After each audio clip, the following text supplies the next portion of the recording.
नमस्कार मेरे प्यारे साथियों, स्वागत है आपका वाणी कंसेप्ट क्लासेस में। मैं अनमोल बालियान आप सभी का आपके अपने चैनल वाणी कंसेप्ट क्लासेस में हार्दिक स्वागत करता हूं। तो हमारी पॉलिटी और करंट अफेयर इसमें चल रही थी। 2 दिन किसी कारण लाइट ना होने के कारण क्लासेस नहीं हो पाई थी। ठीक है, तो आशा करता हूँ आपने पिछला रिवाइज किया होगा। इससे आगे हम आज शुरू करने वाले हैं। तो हमने उस दिन धर्मनिरपेक्ष में क्या था, क्या उस शब्द का मीनिंग था, क्या क्या उसके अंदर था, वो हमने सब पढ़ लिया था। और इसके बाद जो हम अगला पढ़ने वाले हैं वो है आपका लोकतांत्रिक। प्रस्तावना में साफ साफ दिया हुआ है कि भारत एक लोकतांत्रिक गणराज्य है। ठीक है, पहले हम लोकतांत्रिक के बारे में डिस्कस करेंगे, उसके बाद फिर हम गणराज्य के बारे में डिस्कस करेंगे गणराज्य क्या है। तो अगर हम बात करें लोकतांत्रिक की, किसकी? लोकतांत्रिक की, तो इंग्लिश में हम इसको बोलते हैं डेमोक्रेटिक। क्या बोलते हैं? डेमोक्रेटिक। और ये डेमोक्रेटिक वर्ड आपका कहां से आया है? ये आया है डेमोक्रेसी से। कहां से आया? डेमोक्रेसी से। लोकतांत्रिक का मतलब होता है डेमोक्रेटिक, और लोकतांत्रिक का मतलब हो गया लोकतंत्र का मतलब हो गया डेमोक्रेसी। तो आपका डेमोक्रेसी वर्ड से ही क्या बनाया? आपका डेमोक्रेटिक बनाया है। अगर डेमोक्रेसी की हम बात करते हैं तो डेमोक्रेसी, लोकतंत्र में क्या है?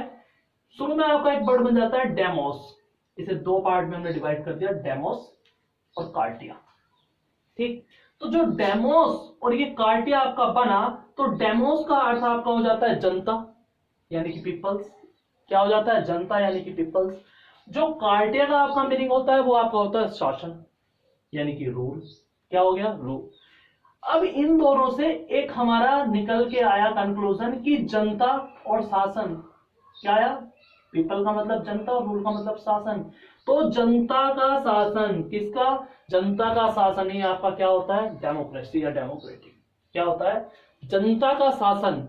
जिस देश में जनता का शासन हो यानी कि जनता के द्वारा ही प्रतिनिधि चुना जाए, ठीक है, जनता में से ही कोई उसको प्रतिनिधि हो और वही जनता पे शासन करे, तो क्या होगा आपका? डेमोक्रेटिक। सिंपल लैंग्वेज में इसकी बात करें तो जनता का, जनता के लिए, जनता का, मान लीजिए जनता है देश की, अब इस जनता के लिए कोई मुखिया होना चाहिए। तो इस जनता ने एक मुखिया को चुना। ये मुखिया भाई साहब ये थे, इलेक्शन पर खड़े हुए। ठीक, अब जनता ने इनको चुना। अब यही क्या कर रहा है? यही आपका जनता पे शासन कर रहा है। ये जनता थी, जनता ने अपना एक मुखिया चुना और ये मुखिया क्या कर रहा है?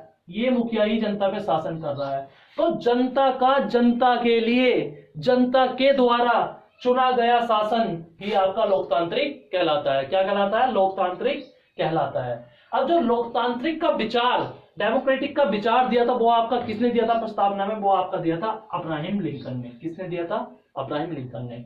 सबको समझ में आया? जनता का, जनता के लिए, जनता के द्वारा चुना गया शासन या चुना गया प्रतिनिधि लोकतांत्रिक आपका कहलाता है।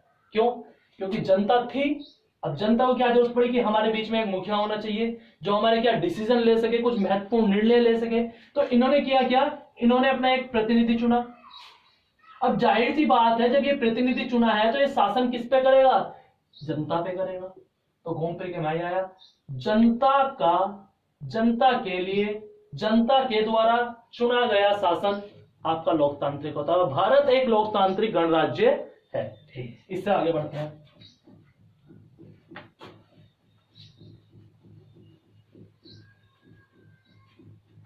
एक एक चीज बिल्कुल इसमें हम क्लियर करके चलेंगे, मतलब कोई भी इसमें ये ना रहे कि हाँ ये चीज समझ में नहीं आई, ये चीज रह गई। ठीक है, तो हम एक एक चीज में क्लियर करें। अगला हमारा आ जाता है गणराज्य, जो मैं आपको बार बार बोल रहा था कि भारत क्या है? गणराज्य है। ठीक, तो गणराज्य का आपका अर्थ होता है रिपब्लिक। क्या होता है? रिपब्लिक। अब गणराज्य का आप ऐसे समझिए, जहां हेड ऑफ द नेशन, क्या?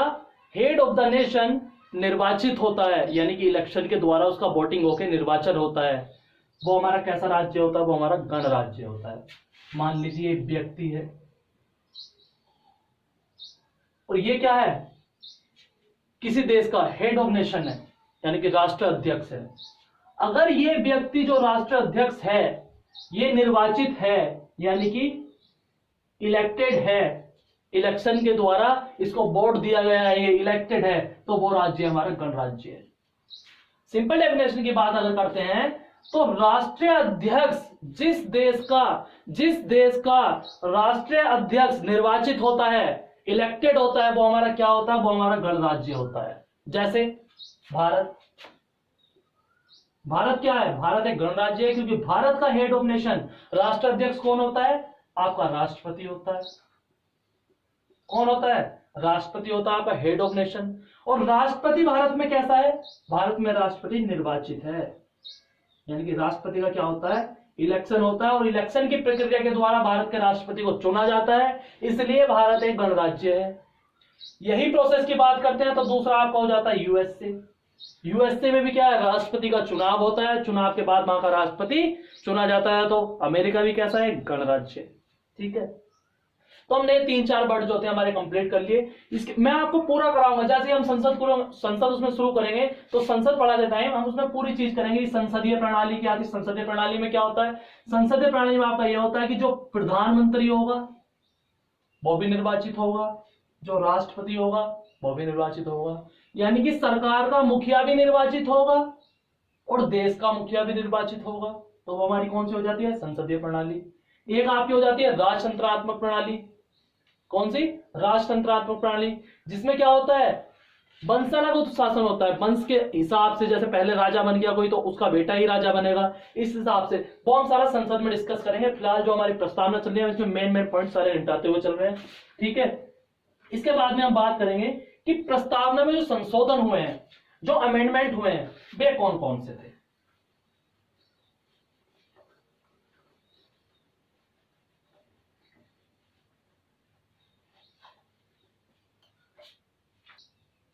बात करते हैं प्रस्तावना में संशोधन की, कि प्रस्तावना में कितनी बार संशोधन हुआ, संशोधन के द्वारा क्या जोड़ा गया। ठीक, तो अगर प्रस्तावना की हम बात करते हैं, प्रेम्बल की अगर हम बात करते हैं, तो प्रस्तावना में अभी तक 2021 तक केवल एक बार संशोधन हुआ है। कितनी बार हुआ है, केवल एक बार संशोधन हुआ है। वो आपका संशोधन था 42nd amendment, 42nd constitutional amendment 1976, यानी कि 42वां संविधान संशोधन 1976। एकमात्र प्रस्तावना में संविधान संशोधन हुआ। इसमें आपका क्या हुआ, इसमें आपके 3 शब्द जोड़े गए थे। कौन सा, पहला था आपका समाजवादी, दूसरा था आपका पंथ निरपेक्ष, और तीसरा था आपका अखंडता। कई बार क्वेश्चन आया है, एग्जाम में आपसे पूछ लेगा कि पंथ निरपेक्ष शब्द को किस संविधान संशोधन के द्वारा प्रस्तावना में जोड़ा गया था, 42वां संविधान संशोधन 1976 द्वारा। समाजवादी शब्द को किस संविधान संशोधन द्वारा जोड़ा गया, 42वां संविधान संशोधन 1976। अखंडता शब्द किस संविधान संशोधन द्वारा जोड़ा गया, 42वां संविधान संशोधन 1976। इन तीनों शब्द को जोड़ने के लिए ही 42वां संविधान संशोधन किया गया था। इन तीनों शब्द को प्रस्तावना में जोड़ा गया, किस संविधान संशोधन द्वारा, 42वां संविधान संशोधन 1976 द्वारा। समाजवादी मैंने आपको पढ़ा दिया है, पंथ निरपेक्ष मैंने आपको पढ़ा दिया है, अखंडता भी मैंने आपको पढ़ा दिया है। ठीक, ये तीनों मैं आपको पढ़ा चुका हूं।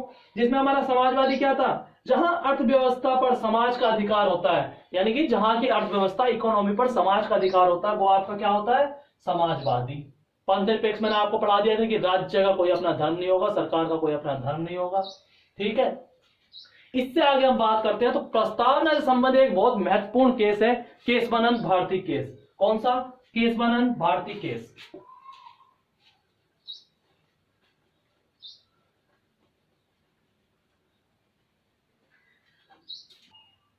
तो जो प्रस्तावना से संबंधित हमारे वाद हैं, केसेस हैं, वो 2 बहुत महत्वपूर्ण केस हैं जो आपके कई बार एग्जाम में आए हैं। ठीक, वो कौन कौन से हैं। एक तो पहला आपका जो केस था वो था बैरूबारी यूनियन मामला, यानी कि बैरूबारी संघ मामला था जो 1960 में सामने आया था। ठीक, इस केस में सुप्रीम कोर्ट ने यह कह दिया था कि प्रस्तावना संविधान का अंग नहीं है। क्या कह दिया था कि प्रस्तावना संविधान का अंग नहीं है और प्रस्तावना में संशोधन नहीं किया जा सकता। किसने कहा था, सुप्रीम कोर्ट ने कहा था कि प्रस्तावना संविधान का अंग नहीं है और प्रस्तावना में संशोधन नहीं किया जा सकता। सुप्रीम कोर्ट ने इसमें फैसला सुनाया था। बैरूबारी संघ का मामला था ये 1960 का। ठीक, तो क्वेश्चन आपसे यहां से पूछा जाता है ये कि किस बात में, किस केस में यह कहा गया था कि प्रस्तावना संविधान का अंग नहीं है, तो आपका था बैरूबारी संघ मामला। ठीक, दूसरा क्वेश्चन आपसे यहां से ये पूछ रहा है किस बात में कहा गया था कि प्रस्तावना में संशोधन नहीं किया जा सकता? बैरूबारी यूनियन मामला 1960। इसके बाद फिर आपके एक संविधान के ज्ञाता हुए केशवानंद भारती जी। कौन? केशवानंद भारती जी, जिनका भी हाल ही में 2020 में क्या हो गया, 2020-21 में इनका क्या हो गया, निधन हो गया। ठीक, ये केरल राज्य से आपके थे, कहां से थे? केरल राज्य से आपसे संबंधित थे। और केशवानंद भारती बनाम केरल राज्य, ये बात आपका 1973 का है, 1973 का है। हमारे लिए इंपोर्टेंट इसलिए है, पहली बात तो ये करंट अफेयर के मामले से बहुत महत्वपूर्ण है, क्योंकि 2020 में इनका क्या हो गया, निधन। तो आने वाले एग्जाम में जाहिर सी बात है क्वेश्चन इनका आना ही आना है। 100% लिख के ले लो, 100% क्वेश्चन किसी न किसी एग्जाम में जो भी होने वाले हैं उसमें क्वेश्चन पूछा जाएगा कि केशवानंद भारती किससे संबंधित है। ठीक है, तो इन्होंने जब ये बात डाला तो इसमें सुप्रीम कोर्ट का फैसला आया और सुप्रीम कोर्ट ने कहा कि प्रस्तावना संविधान का अंग है। प्रस्तावना क्या है? कि प्रस्तावना संविधान का अंग है। सुप्रीम कोर्ट ने यह फैसला सुनाया और कहा कि प्रस्तावना में संशोधन किया जा सकता है। प्रस्तावना में संशोधन तो किया जा सकता है, परंतु संविधान के मूल ढांचा जो है, जो संविधान का मूल ढांचा है, उसे प्रभावित ना करे। क्या कहा गया? कि संविधान की प्रस्तावना में संशोधन किया जा सकता है। संविधान प्रस्तावना का अंग मान लिया सुप्रीम कोर्ट ने। किस मामले में? केशवानंद भारती मामले में। और कह दिया गया है कि प्रस्तावना में संशोधन भी किया जा सकता है, पर यह संविधान के मूलभूत ढांचे को प्रभावित ना करे, क्योंकि हम मूलभूत ढांचे में परिवर्तन नहीं करेंगे। ठीक है, अब बात यह आती है कि जो सुप्रीम कोर्ट ने कह दिया आपका कि मूलभूत ढांचे को प्रभावित ना करे, इसमें परिवर्तन नहीं करेंगे, ये मूलभूत ढांचा कौन सा था जिसको प्रभावित ना करे? तो इसमें कहा सुप्रीम कोर्ट ने कि जो मूलभूत ढांचा होगा उसको हम डिसाइड करेंगे कि वो संविधान का मूलभूत ढांचा क्या होगा, किसे वो प्रभावित ना करे। जो संशोधन किया जाएगा वो मूलभूत ढांचे को प्रभावित ना करे, और जो ये मूलभूत ढांचा होगा इसे सुप्रीम कोर्ट डिसाइड खुद से करेगा कि हम बताएंगे तुमको कि क्या मूलभूत ढांचा है, तुमको किसमें संशोधन नहीं करना। मतलब घुमा फिरा के बात वहां ही ला दी, अंग भी मान लिया संविधान को, प्रस्तावना का अंग भी प्रस्तावना को संविधान का अंग भी मान लिया और कह दिया कि संशोधन तुम कर सकते हो, पर संशोधन मूलभूत ढांचे को प्रभावित ना करे। मूलभूत ढांचे को डिसाइड कौन करेगा? खुद सुप्रीम कोर्ट करेगा। यानी कि फिर से सब कुछ इनके हाथ में पहुंच गया। ठीक, तो ये दो बात थे, ये दो केसेस थे जो आपके बहुत महत्वपूर्ण है। किससे? प्रस्तावना से संबंधित केसेस हैं। जो बैरूबारी संघ मामला था, इसमें 1960 में कह दिया गया था कि प्रस्तावना संविधान का अंग नहीं है और इसमें संशोधन नहीं किया जा सकता। आगे चल के केशवानंद भारती बाद में 1973 में कह दिया गया सुप्रीम कोर्ट ने, क्या किया? सुप्रीम कोर्ट ने आपको कहा कि संविधान की प्रस्तावना संविधान का अंग है और इसमें संशोधन किया जा सकता है, परंतु संविधान के मूलभूत ढांचे को प्रभावित ना करे। ठीक, तो ये आपकी दो महत्वपूर्ण बात थी। और इसके बाद हम बात करते हैं लास्ट में, तो कुछ 2-3 नोट है वो आप डाल लीजिए प्रस्तावना के बारे में। इसके बाद हम प्रस्तावना को विराम देंगे। प्रस्तावना यहीं तक, आपका कोई भी क्वेश्चन प्रस्तावना से बाहर नहीं जाएगा। ठीक है, इसके बाद हम इसमें आगे चलेंगे और अपने अनुच्छेद शुरू करेंगे। ठीक, अब जो प्रस्तावना के बारे में महत्वपूर्ण तथ्य हैं कि किसने प्रस्तावना को क्या कहा, के.एम. मुंशी ने क्या कहा, एम हिमायतुल्लाह ने क्या कहा, तो मैं आपको संविधान के मतलब प्रस्तावना का जो अंतिम है वो हमारा ये चलेगा। सबसे पहली चीज आती है कि प्रस्तावना को संविधान की आत्मा किसने बताया था? किसे? प्रस्तावना को संविधान की आत्मा किसने कहा? हजारों बार पेपर में पूछा गया कि प्रस्तावना को संविधान की आत्मा किसने कहा था। तो जो प्रस्तावना को आपका संविधान की आत्मा कहा वो कहा एम हिमायतुल्लाह। एम हिमायतुल्लाह ने क्या कहा था? संविधान को यानी कि प्रस्तावना को संविधान की आत्मा बताया कि संविधान की आत्मा क्या है? प्रस्तावना है। और आत्मा को आप निकाल दोगे तो क्या बचेगा? कुछ नहीं बचेगा, खाली शरीर बचेगा। वही इसमें बताया कि जो प्रस्तावना है वो संविधान की आत्मा है। ठीक, दूसरी चीज, प्रस्तावना को संविधान की कुंजी किसने बताया? यानी कि प्रस्तावना को संविधान की कुंजी, यानी कि जैसे ताले की चाबी होती ना, तो ऐसे ही संविधान की कुंजी, यानी कि संविधान को एक ताला मान लिया और खोलने के लिए कुंजी बताया प्रस्तावना को, कि प्रस्तावना को अगर तुम पढ़ लेते हो तो संविधान का आधा वैकल्पिक भाग खत्म कर लेते हो। तो प्रस्तावना को संविधान की कुंजी किसने बताया? तो वो आपका बताया था अर्नेस्ट पार्कर ने। किसने? अर्नेस्ट वार्कर ने। अर्नेस्ट वार्कर ने आपको प्रस्तावना को संविधान की कुंजी बताया। ठीक, इसके बाद में आगे चलते हैं। तो तीसरा आप कहा जाता है कि प्रस्तावना संविधान का परिचय पत्र है। क्या? प्रस्तावना संविधान का परिचय पत्र है। ये किसने कहा? तो ये आपका कहा था N.A. पालकीवाला ने। किसने कहा था? N.A. पालकीवाला। N.A. पालकीवाला ने आपका प्रस्तावना को संविधान का परिचय पत्र बताया था। इसके अलावा चौथा नंबर का हमारा आता है कि प्रस्तावना संप्रभु लोकतांत्रिक गणराज्य का भविष्य काल है। क्या है? कि प्रस्तावना संप्रभु लोकतांत्रिक गणराज्य का भविष्य काल है। ये आपका प्रस्तावना को किसने कहा था? तो ये आपका कहा था K.M. मुंशी ने। किसने कहा था? K.M. मुंशी ने कहा था कि प्रस्तावना संप्रभु लोकतांत्रिक गणराज्य का भविष्य काल है। और लास्ट हमारा आ जाता है कि प्रस्तावना हमारे दीर्घकालिक सपनों का विचार है। क्या है? कि प्रस्तावना हमारे दीर्घकालिक सपनों का विचार है। किसने कहा था? तो यह आपका कहा था अल्लादी कृष्ण स्वामी अय्यर ने। किसने? अल्लादी कृष्ण स्वामी अय्यर ने। अल्लादी कृष्ण स्वामी अय्यर ने आपका कहा था कि प्रस्तावना हमारे दीर्घकालिक सपनों का विचार है। ठीक है, तो प्रस्तावना को हम यहीं पे एंड करेंगे।